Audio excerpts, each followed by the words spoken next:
Amici bellini, per un martedì pazzesco che si rispetti bisogna fare anche analisi tattica, bisogna parlare di campo, perché è chiaro che io non ero contento e sono stato troppo duro e troppe critiche eccetera eccetera, va benissimo, però vediamo anche le cose belle, perché il Napoli ha fatto anche delle cose molto belle e dopo la partita con la Fiorentina avevamo bisogno di conferme, quindi entriamo sul campo, guardiamoci nell'anima, ma andiamo di campo, non di corpo, andiamo di campo, cominciamo.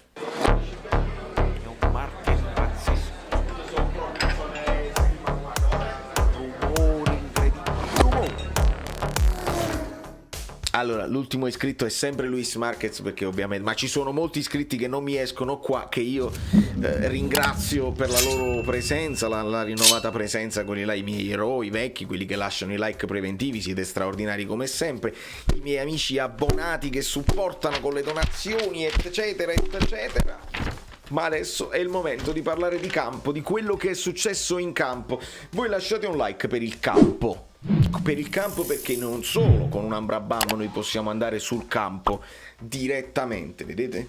E ci stanno le due signorine con il ragazzo in mezzo che dobbiamo un attimo togliere, perché altrimenti poi non si vede nulla, non si vede più nulla. Togliamo di un attimo. Voi potete andare su Fruito.net a comprarvi una maglietta di Messico 86, non sarebbe una cattiva idea per supportare il canale, per supportare la cosa, ma potete anche non farlo. Vedete le notifiche? Vi siete iscritti al canale Telegram? Vi siete iscritti al canale Telegram? Come si leva questo?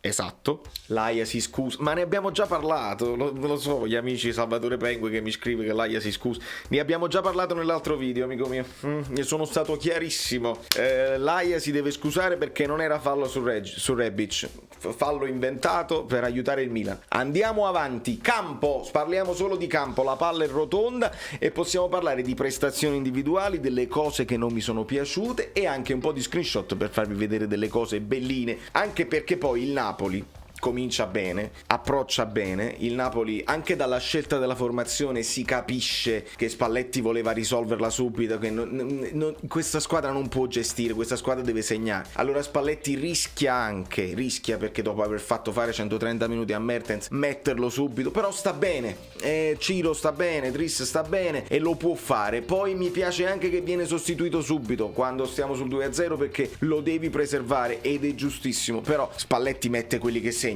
mette subito Zielinski arrivato col treno da solo, perché Zielinski segna, perché Mertens segna e si recuperano i due distrutti dai media, dai tifosi eccetera eccetera, Lozano e Fabian, gli espulsi della partita con la Fiorentina, perché vi ho detto che Lozano stava pimpante, a partire dal palo stava pimpante e si vede che stava a ritornare, il gol era nell'aria, tant'è vero che io mi permetto di metterlo in copertina in anteprima, è stata un'intuizione e quindi arriva la doppietta di Lozano. Poi si deve parlare di Elmas che comunque e poi si deve parlare di Fabian, ma andando per ordine, il primo è intuizione di Fabian, che da questa zona qui, vedete come li ho messi in verticale, perché è quasi un 4-1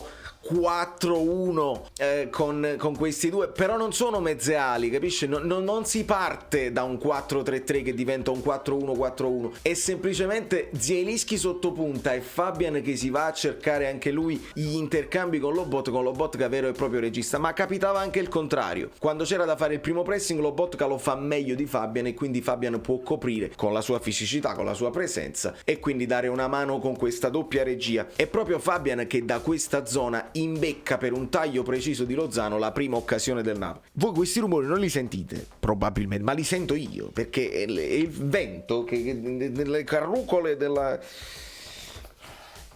Quindi Lozano sopra di petto, tiro parato, prima cosa, intuito di Fabian straordinario, tiro di Zielinski deviato, dopodiché c'è il gol di Lozano che parte da una cosa di Elmas. Io ve lo faccio vedere con uno screenshot, con vari screenshot anzi, perché vi devo far vedere come il Napoli ha ben riempito l'area. Vediamolo subito, vediamo da questa zona ha già ricevuto palla Elmas e vedete inquadrato che Fabian accompagna e quindi vedete come sta molto più avanti rispetto a Lobotka.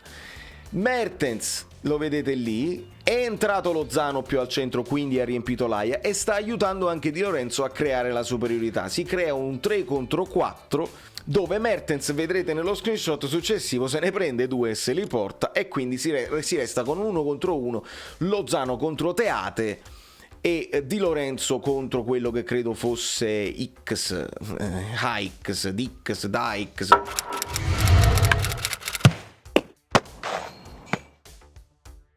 Non mi ricordo come si chiama, comunque il terzino sinistro del Bologna. E rivediamo qui nel momento del cross come Mertens si è portato appresso 2, entra proprio in mezzo ai 2 che non sanno come prenderselo, ma è bravo Elmas, ascoltatemi bene, è bravo Elmas perché va in fondo, non fa sempre il fatto a rientrare col passaggio col destro come piace a me, come fa anche Politano.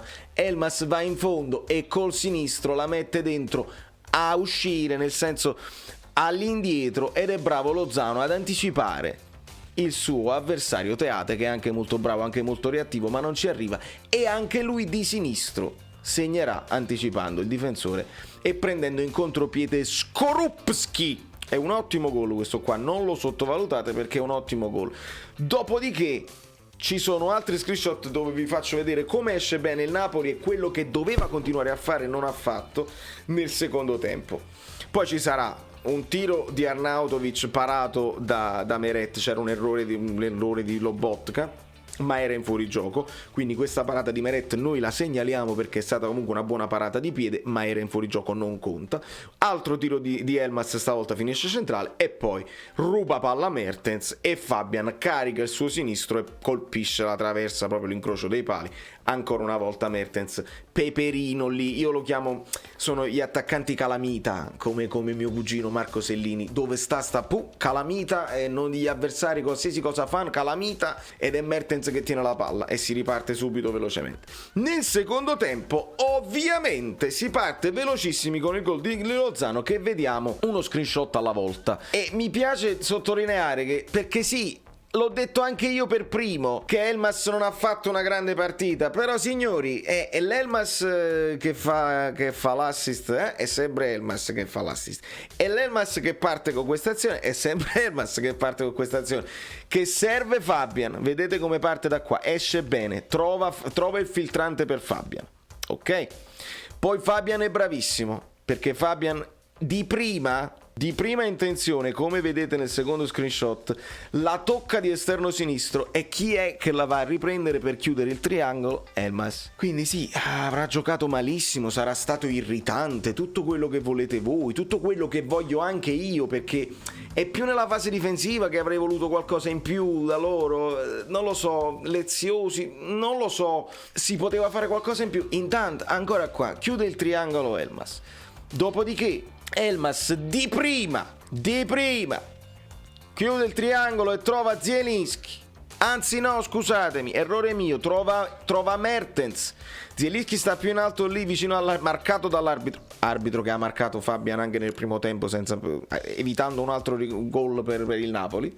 Trova Mertens, Elmas di prima, ok, quindi Mertens la controlla, si gira e serve Zielinski, che quindi può effettuare faccia alla porta un fendente che trova la corsa che ha continuato Fabian, vedete Fabian da lì, e qua siamo già 2 contro 2 praticamente con Fabian, ma non basta, perché a questo punto, quando Fabian riceverà questo pallone, Teate è costretto ad inseguirlo. E dobbiamo far notare un'altra cosa, che quando arriva il passaggio di Fabian che fa assist di prima, perché il passaggio di Zielinski è fenomenale, il pallone arriva a Lozano, che in questo momento lui aveva già deciso: metto a terra il portiere e segno. Però guardate chi c'è al centro a creare superiorità numerica e panico, Elmas, che praticamente anche qui avrebbe potuto ricevere il passaggio facile di Lozano e segnare a porta vuota. Ma fa bene Lozano, aveva bisogno di gol più di Elmas, aveva già deciso di mettere a terra il portiere, lo ha fatto in maniera precisa, secca, non ha rischiato nulla. A terra il portiere, gol a porta vuota di Lozano, avrebbe potuto passarla Elmas, non ha importanza.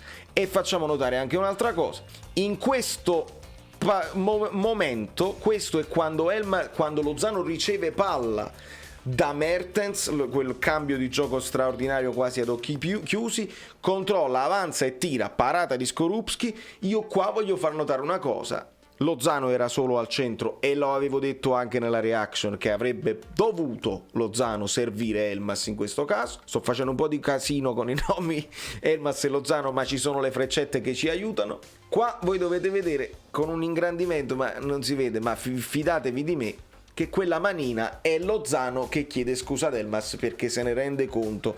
Sembra cosa da niente, ma non lo è. Sembra cosa da niente, ma non lo è. Dopodiché andiamo a vedere quello che non mi è piaciuto in un esempio, quando per esempio Dominguez tira alto e si mangia il gol del possibile 2-1. In questa cosa qui, praticamente il tiro al volo, vedete come siamo belli scombinati? Sta recuperando Di Lorenzo, Rachmani cerca di mettere una pezza, ma lì dietro c'è Mario Rui, siamo messi male, e c'è, vedete, il 5 che è Juan Jesus che sta completamente fuori posizione. Perché questa azione parte proprio da un errore di Juan Jesus che non riesce a controllare bene, non rinvia, non controlla, fa una cosa a metà qui a centrocampo nel tentativo di anticipare, e poi ci troviamo a beccare una sorta di ripartenza in faccia che non si può beccare quando stai 2-0, o controlli o stai segnando. Questa cosa qua è un errore. Ci sono stati parecchi errori sbavatura, ne ha fatto qualcuno Lobotka, ne ha fatto qualcuno Fabian, ne ha fatto qualcuno Juan Jesus, ne ha fatto qualcuno Di Lorenzo. Ne ricordo di meno di Mario Rui e di Rachmani. Dem quando è entrato bene, ha fatto un fallo, preferisco che fai un fallo piuttosto che perdi palla. Nelle prestazioni generali poi dopo ci sta fan rating per i voti, ragazzi, ci sta fan rating per i voti e va bene così. Quindi ricapitolando, vittoria meritatissima, XG del Napoli di 2 punto qualcosa, perché poi se vogliamo andare a vedere anche gli XG lo facciamo subito. Il Bologna arriva a fare 0,80 perché l'occasione del palo è quella che è, e anche il tiro così, poi non credo che quel tiro però al volo a porta libera poteva essere una cosa. Il Bologna arriva a 0,80 che è di più di molte altre squadre che ha fatto con il Napoli onestamente, ma il Napoli arriva a 2,20 bello secco pieno. C'è da dire che quella stellona che vedete che in giallo, che praticamente è il gol di Lozano, ovviamente risulta come un gol a porta vuota e quindi ha una percentuale di XG molto alta, 0,90 e qualcosa, quindi il Napoli ovviamente legittima questa vittoria e non c'è dubbio. Bisogna evitare di addormentarsi, bisogna evitare di essere leziosi, bisogna evitare di riaprire partite che sono chiuse e che non erano mai in discussione, perché Bologna non ha mai rappresentato un pericolo vero per il Napoli, troppo inferiore, troppo più scarso, non allenati, noi stanchi, ricordiamolo sempre, noi stanchi, ecco perché nel finale poi si abbassano anche i ritmi. Va bene tutto, ma contro una squadra più forte rischi poi di riaprirla e poi si rischiano i drammoni e cominciamo a dire ma Napoli-Verone, Napoli-Spezia, con l'Inter e con l'Atalanta e con il Verone. Quindi piano piano, calmissimi, non è successo niente, ci siamo. Voi li dovete sentire i rumori.